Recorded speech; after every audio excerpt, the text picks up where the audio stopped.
So yeah, that's the thing. Now you also mentioned you wanted to talk about some gameplay things. You mentioned it to me, not to you people. If you... Yes, so there's been the Golden Joystick Award, I think it was recently, and I thought it was a prime example of almost what not to do. I'll see if I can pick it up quickly. But I believe with Golden Joystick, let's have a look. Quick look. Golden Joystick Award.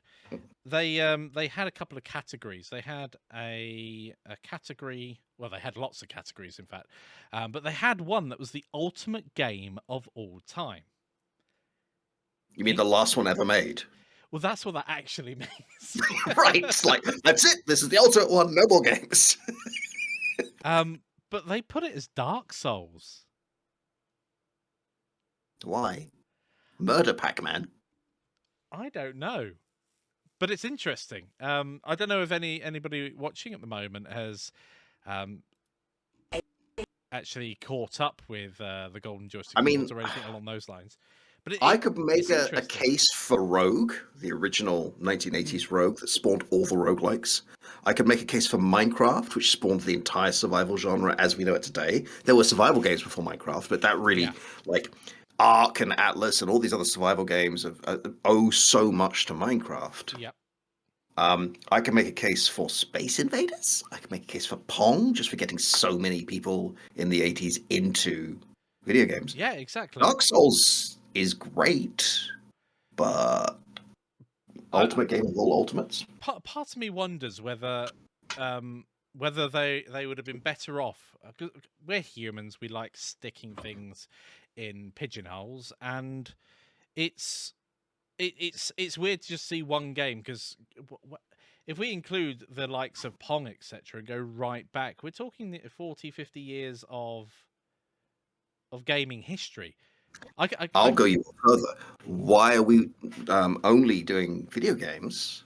We have 5,000 years of gaming history. That's a very good point. Thank you. It's one of mine. But it pays to be specific. So you could say, what was the ultimate game of the 80s?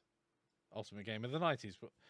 The one that was. And even then, you're going to have a lot of fights. Like, yeah, I mean, I could totally get. I mean, they did break things down as well as like, what's the best storyteller, what's the best multiplayer game, audio, visual design, etc. But I don't see anything in there in terms of genre. You know, what was because I wouldn't want to separate things out. I'd want to maybe to make, what do I think is the best RPG, or what do I think is the best first-person shooter. Well, even then, I mean, some of the things that people enjoy out of Dark Souls are things I don't particularly enjoy, like that very punishing difficulty. I understand it. I too find that most $60 games are simply too easy for me. Yeah. And I don't mean like I'm such a great gamer. I'm just like, I'm not enjoying this because I finished this thing too quickly. And it feels like there's no real reason to play this. But I found things like Dark Souls, and more so things like Cuphead, so punishing that I don't even want to go near it. Well, that I was going to say ultimately, I won't do, but there is a great difference between how people play games and why people play them. So if you want a great storytelling, I remember when playing The Last of Us, I played it twice so that I could have a story and not care about surviving. So I played it through on easy to begin with. The next time, I just cranked the difficulty up all the way because I wanted a hardcore gaming survival experience, which is totally different from listening to a story. I know, for instance, that I'm hyper competitive. If we were to put me and ask what type of game, if you had no other choice but to have one game, it would be something like the likes of Counter-Strike, where I know it's a game that I enjoy. I mean, I might like it when I'm older and I'm really slow on reacting, but I'm still pretty good at the game, and I really enjoy that sort of like getting up the scoreboard. But I also like really long games and discovery. Because I like very open-ended sandbox games with no real objective. RimWorld is great. Ark, as many of you know, I'm a huge fan of, although I haven't played it in about a year and a half. And Mikey actually got very frustrated with Ark just because it takes so long to do anything. And then once you've done it, it's like, okay, what's next? Well, we could do it again. but I don't want to do it again. I've done it. And it definitely It's wasn't. boring. It definitely wasn't an attention span thing, because we're talking about, No. oh, well, how long does it take to train this dinosaur? Oh, it's really low level, and by default, what does it take? Like 2 days to tame a Well, no, really. the low level ones are like half an hour, but But half an still, hour is a decent chunk of time. where you have to stand next to this object and make sure that. I mean, ultimately, I Especially if think they it came. want you to do it in an open PvP setting so someone else can kill your dinosaur. Like, I'm not doing that. That's a bit toxic and sucky, but that's I suppose how the game was designed. Actually, I tell you, my vote for the greatest game of the past, I'm going to say 15 years, is probably Space Station 13. And I got reminded of this recently because I started playing Barotrauma after the autumn sales. And Barotrauma is very much a spiritual successor of Space Station 13. In fact, it's the first game I know of that's broken the curse of Space Station 13, which is every game that's tried to make a sequel to this thing has gone under spectacularly. Like, just exploded into flames, including Centration, which was made by one of the original developers of Space Station 13, and just died a death. Like, could not get out of tech demos. I think I agree with then- John here that there are way too many variables. That hits the nail on the head. And he also says that Dark Souls is an odd choice. I mean, I like what Dara Breen pointed out about Dark Souls, which is it's basically Pac-Man. You're wandering through a dark maze with ghosts trying to kill you, trying to find shortcuts. Like, I've played this before. It's just without the waka. Space Station 13 was a very young game because it was incredibly detailed simulation of lots of very intricate places with lots and lots of people playing and random chaos and odd modes. My favorite gaming moment of all time in that game, maybe even my game of all time, was when I was playing in the mail and supply room, and I was standing at the counter for requisitions. And the ship's morale officer, the clown, came up to me and said, "I want a combat mech." And I said, "No." He said, "But I want one." And I said, "No. Why can't I have one?" "Because I need a requisition form." So he went and got a piece of paper in the game and wrote on it in the game, "I want a combat mech." And he handed it to me. He went, "Honk. I want a combat mech." So I got my denied stamp and I stamped it and I gave it back to him. And he went, "Why?" He said, "Because this isn't a requisition form. This is a piece of paper." So he went and got a requisition form and he wrote, "I want a combat mech." And he gave it to me and I stamped it with denied and gave it back. "Why?" "You need to get this stamped by the senior bridge crew." "Well, who's the senior bridge crew?" "You know, like the captain or the head of security." "Oh, okay." He wanders off. 2 minutes later, all the alarms are going off and security go running past me. There's a lot of gunfire, and then the clown comes back wearing the captain's uniform, on which he's written, "I want a combat mech." So I get the denied stamp, and I stamp him on the head, which the game allows you to do. And everywhere he goes, his description says, "has denied" stamped on his head. He gets quite upset with me. He comes back a few minutes later in the security chief's uniform, shoots me, breaks into the office, requisitions of combat mech, and just wanders around terrorizing people in it. It was amazing.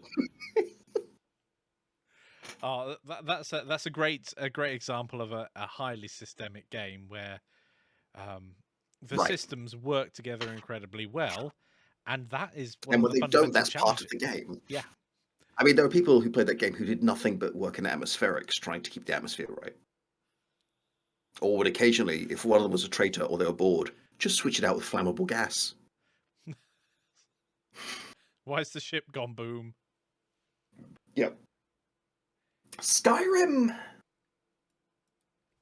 I have mixed feelings about Skyrim. Skyrim is an amazing game. I have hundreds of hours in it.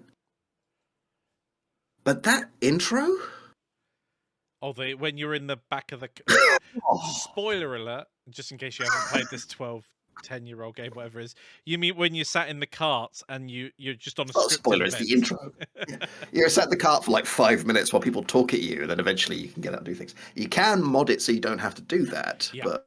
Well, the original, okay, the one before, Elder Scrolls Oblivion, you had to go through the sewer repeatedly.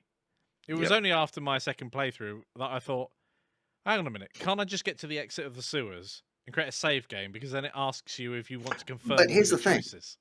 Get through the end of the sewers is not the same as sit on a cart while people talk at you for 5 minutes. This is true. Yep. They do indeed have mods for that, and the mods are good. Although there was a whole piece of drama about that mod on Nexus, and the mod creator pulled it off Nexus, I believe, because they changed the terms of service. That was detailed. I'm clueless as to what it was. I used to play a lot of Skyrim. But yeah, moddable games are absolutely fantastic. Kerbal Space Program is one that I've played. I've modded. I've modded so it's no longer the game; it's a completely different game. Oh yeah, And the same with Oblivion. I really played that and modded, and I remember that. I think the game took up like 16 gigs of RAM by the time I'd finished adding all the mods. I was like, this is going pretty hard on the computer. Skyrim in VR, I hear great things about. Death Stranding, I hear good things about. I really loved Elite Dangerous, right up until my controller broke, because I had a HOTAS. Yeah. And playing Elite with a throttle and a stick with 23 buttons, so you never have to use the keyboard, is amazing. And I had a little head tracker thing on my headset, so I moved here and it would track my view on the monitor. Oh no! So it wasn't VR, but it was really, really well done. But the moment you started playing like that, and it's like, oh, this is broken. I don't want to spend £150 on a new one. It is for a just game. Use the keyboard and mouse. But this game is very different on a keyboard and mouse. But that was a great game for just doing supply runs, basically Euro Trucker in space while listening to podcasts. Yes, I've tried to get into Elite Dangerous. I've tried to get into X3 or X4. Can't remember which one it is I have now. And I've often started these games, but you're right. The control system is not good unless you've got. Well, for me anyway, I don't find it very intuitive. Now, one game that I did find incredibly intuitive to use the mouse to control was a spiritual successor to Free Space, and I can't remember what it's called. Pong? No, it wasn't Pong. It was by Microsoft Game Wing Studios. Commander? No. It was very much in the same ilk as everything else. You're essentially either a taxi service or a cargo ship, and you do some runs to, or a pirate hunter. So you're either a lot of people. Hyperred said most people said it was boring. A lot of people did say it's boring, and I can see why.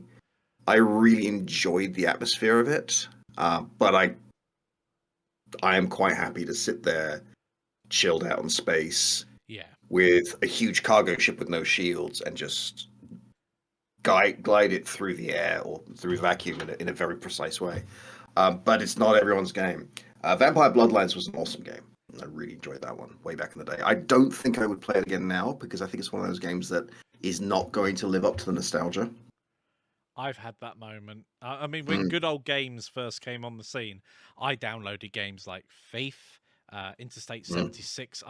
These are games that in my childhood I was like, I absolutely love these games, but I also didn't have the computer to run Interstate 76 properly, and then it was not supported again, so I didn't really want to go ahead and install Windows XP and try and get it running. But anyway, you come back to them later on, and especially Thief, that has not aged well. The control mechanics and everything are really, really clunky. I mean, it's still a great game, but you kind of have to forgive it.